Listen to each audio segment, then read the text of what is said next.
de volta com o Estúdio Sati. A etnia Baniwa do Alto Rio Negro possui em sua produção material uma forte representação na cestaria e na cerâmica. E ainda possuem técnicas que passam de geração a geração de mulheres. Hoje nós vamos conversar com Paulo Holanda, ele que é artista visual e pesquisou as relações do fazer cerâmico entre os Baniwa. Seja muito bem-vindo ao nosso programa, Paulo. Bom dia. Primeiramente, obrigado pela oportunidade de estar aqui, né, falando um pouco sobre esse trabalho que é tão bonito dos Baniwas. Nós que agradecemos. Você formou em Artes pela UFAM, né? UFAM. Fez a pós em Ética também. Estou finalizando a pós em Ética. Né? Pela Universidade Federal do Amazonas. E, Paulo, o que te levou a pesquisar? Você sabe que você estava aqui acompanhando o programa desde o começo e eu vi quando eu falei que hoje, amanhã e quarta-feira, que é o Dia do Índio, nós vamos estar falando, trazendo aqui ao programa algo relacionado aos índios, aos indígenas, seja um trabalho como esse das cerâmicas Baniwa, seja a pintura, seja artes, enfim. Tudo a gente vai trazer uma fotógrafa que fotografou os índios e tudo. Foi muito legal, vai ser muito legal, um barato esses programas nesses 3 dias. Espero que você acompanhe conosco. Mas o que te levou a emergir nessa cultura Baniwa? Então, meu primeiro contato foi com a disciplina de cerâmica na graduação. E aí eu vim desenvolvendo uma busca, né, pelos povos da região. E aí eu me encontrei com os Baniwas e esse trabalho todo foi se desenvolvendo. E aí eu comecei a trabalhar tanto com a linguagem deles de percepção de mundo, a questão dos mitos deles, a relação da mulher, né, porque tem essa distinção entre os gêneros. Por exemplo, a cestaria, quem produz é o homem, não é a mulher. E a cerâmica é um ofício extremamente feminino, né?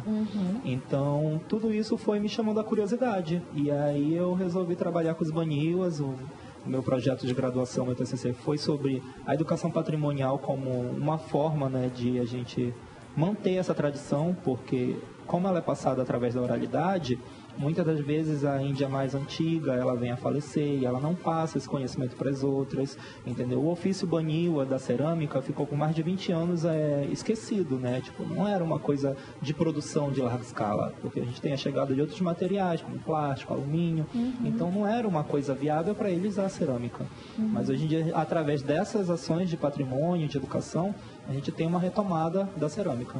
Que bom. E aí você teve que ir no Alto Rio Negro para ter esse contato. Conta pra gente mais sobre essa experiência. Então, essa cerâmica aqui, ela é de uma escola, pode pegar, a escola Pamali, de lá do Içana, e ele é incrível a técnica que eles usam para pigmentação.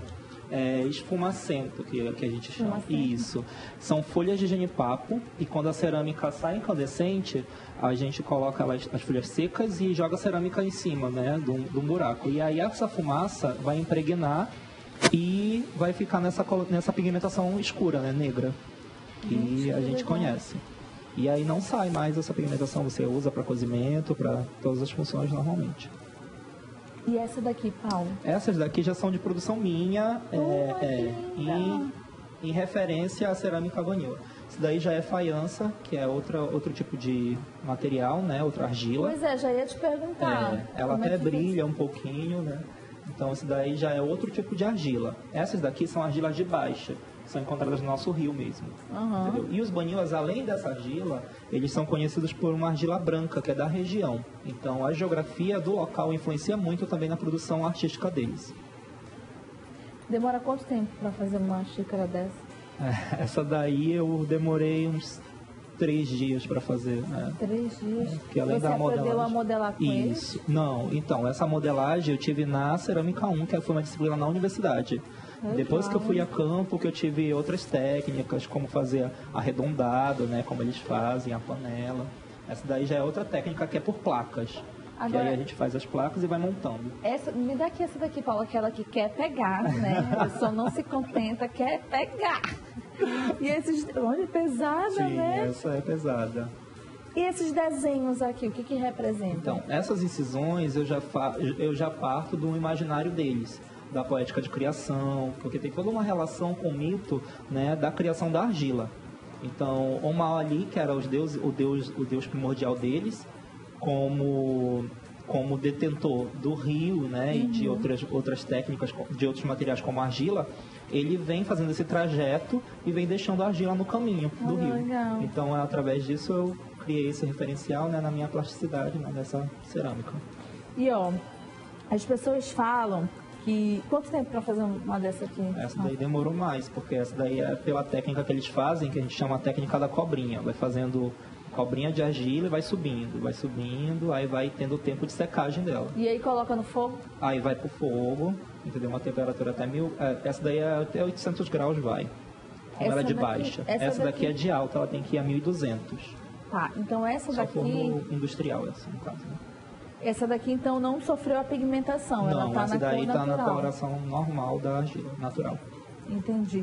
Eu sei, assim, não sei se é verdade, mas eu ouvi falar que quando você coloca água num pote como esse de cerâmica, ela conserva geladinha. Sim, sim. É nesse daqui? A gente tem o filtro de barro, né, que é muito famoso no nosso país, né, inclusive é o melhor filtro, né, segundo estudos, né. Então é bem importante. Além do cozimento, ela tem a ideia também de manter a água, refrigerar, né, tudo essas E a etnia Baniwa usa exatamente para esses fins. Eles usam, além do uso culinário, eles usam para uso de rito também. Essa daqui, por exemplo, cada panela deles tem uma finalidade. Essa que eu trouxe, por exemplo, é para cozinhar alimentos com pimenta. Essa daqui? Entendeu? Então tem toda uma classificação. Essa daqui, por exemplo? Essa daqui é minha. Essa daqui é de minha produção, ela é livre. Posso usar até como farinheira, às vezes. Entendi. Entendeu? Entendi. E a deles não, tem toda uma classificação. Essa panela é para isso, entendeu? Todo um jeito. E a etnia Baniwa também, ela é famosa por causa da sua cestaria, não é? Sim. A cestaria deles é produzida por homens. Inclusive o shopping Manauara, daqui da cidade, aquela cestaria toda que a gente tem de iluminação na praça, é fruto, né, da cestaria Baniwa. Então as mulheres ficam com a cerâmica e os homens ficam com a cestaria. Justamente. E no processo cerâmico o homem não pode interferir, porque elas acreditam que se ele encostar na argila, a argila vai rachar quando for fogo. Então tem toda uma tradição, entendeu? Todo um mito, né, que passa através dessa produção. Assim como a corporeidade também. O corpo feminino, ele desde pequena, ela já é preparada para ser uma ceramista. Então é um ofício comum a todas as mulheres. Claro, uma vai se destacar mais do que a outra, mas isso não significa que ela não saiba fazer cerâmica. Legal. A gente vai continuar conversando com o Paulo, que no bloco seguinte nós vamos conhecer outros tipos de trabalhos dele. A gente vai colocar na tela só para você ter uma ideia aí da arte que o Paulo realiza. Então nós vamos para o intervalo comercial e voltamos. Cadê a arte na tela? E aí a arte do Paulo, daqui a pouquinho a gente volta.